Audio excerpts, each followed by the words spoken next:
Hey everybody, and Tony here with a review of the documentary film Station to Station, which was shown at the Kino Babylon.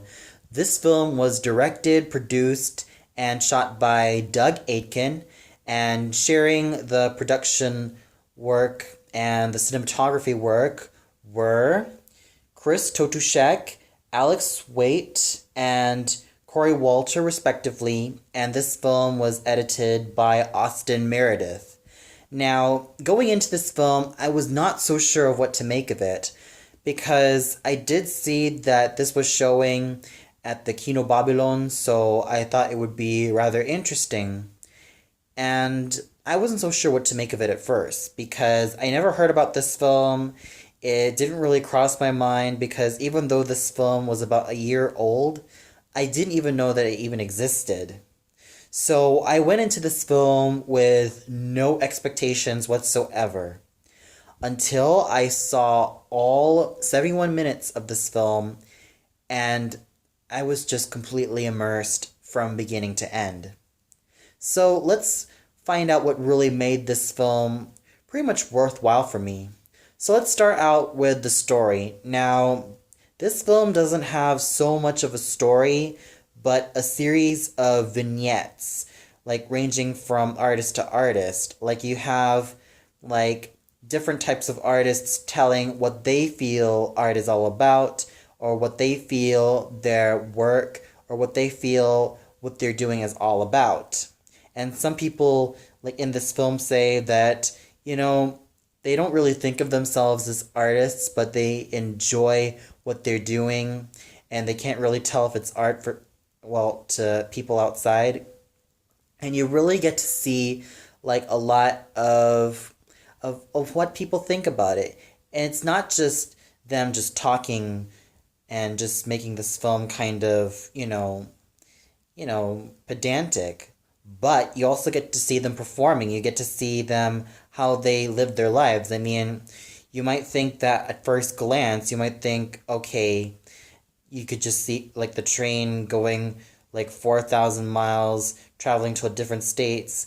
You think that it may not be that exciting, or you might think it might be mundane. But what they do with the concept of this film is that they really take a simple concept like traveling 4,000 miles around the state into something that is very exciting and very much relatable depending on what type of artist you are. And you really get to delve into every artist's thoughts of what they're feeling at this point. What are their thoughts of the work that they're doing? Or how do they feel at this moment when they are doing what they really love?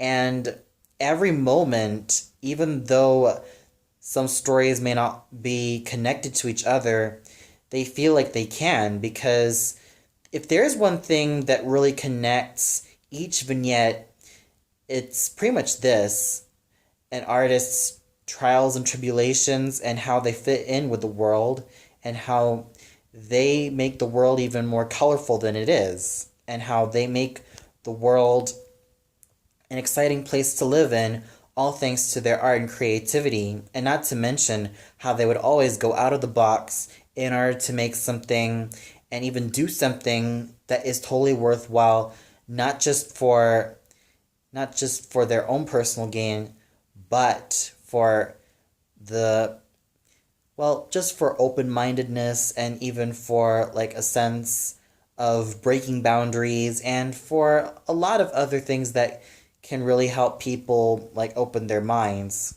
to all different types of possibilities, and even like have a creative side to them. So overall, I definitely felt like even though sometimes the story can be kind of almost non-existent, I kind of felt that each vignette definitely has a story to tell on their own way, and they pretty much do connect well in their own special way, thus making this extremely watchable. And the cinematography, I have to say, is just very well done. You can really tell that Aitken and the crew really knew what they were doing, and they really knew how they were going to shoot certain scenes. And not to mention the editing, I thought was just so wonderfully done. I mean, you really get to see that they really put their minds and souls into not only the cinematography and the look of this film, but you could also tell that they also were trying to tell a story, thus making this film extremely ambitious. You could really see the ambition in the cinematography as well, of how they shoot different angles and how they like do different things in terms of perspective, not to mention the editing. I thought it was just so colorful, so out there, and it just leaves you with something to be excited about all the time. And it's no doubt that when it comes to the cinematography and editing, I thought that this was one of the biggest highlights of this film.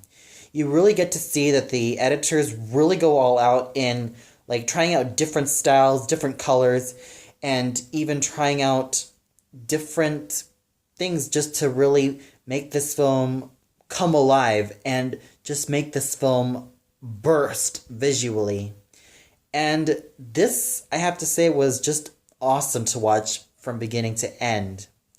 And then we get to the music. Now, this film also does make great use of different types of music.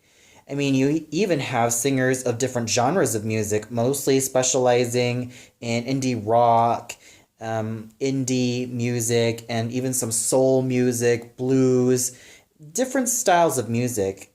And I actually found the music to be very engaging and just a lot of fun. You have moments in which there are times that you have some calm, soothing pieces, and then sometimes some pieces can be kind of eerie and mysterious and almost with a little bit of a spooky vibe. And then you get music that is kind of energetic and exciting that grabs you by the scruff of the neck. And then you get music that can be chaotic and erratic the next moment. And then you get music that can be powerful and uplifting and exciting. So you could really tell that every musician and every singer really put their heart and soul into the music and to really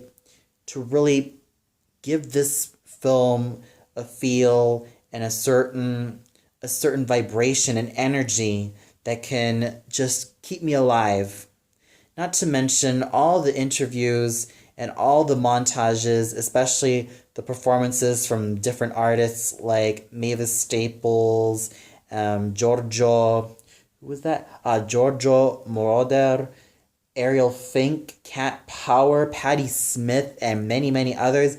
I thought their performances really exuded a type of, like some type of marvel in their own special way, and they exude a type of wonder and charm that each give in their performances and how they feel about the artist's world.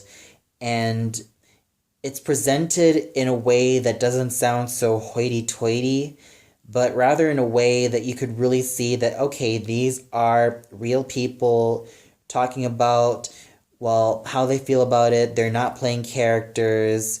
Of course, some of them can be kind of, well, out there and probably to considered by some people to be weird, but hey, I actually like these people and I kind of relate to them on a personal level. Actually, I really relate to all of these people in one way or another. And that's what also kept me glued to this film. So overall, I definitely have to say that Station to Station was pretty much one of Aitken's most ambitious films of all time. I don't really know that much of Doug Aitken's work, only this, but I could really tell that this film was really much a great first impression for me. Oh, sure, the flaws can be kind of minor in terms of the story and in terms of some minor things, but they're just they're just few and far between. The strengths of this film more than outweigh the weaknesses, and this film really spoke to me. It was a strong film, it was an ambitious effort, and with that said, I give this film a well deserved 4.5 out of 5 stars. This is a film that is totally worth watching. Oh, sure, some people may not care for this film, though people will like this film. You'll see. I mean, if you're an artist or if you're interested in the world of art, or whether it's performing arts or visual arts or any type of art, then I really suggest you this film. This is definitely a great ride for me, and I definitely enjoy the ambition that Doug Aitken has for his work. I thought it was just well done all throughout. Well, that's all for now. Be sure to tune in tomorrow for another film review. So until then, good night, everybody.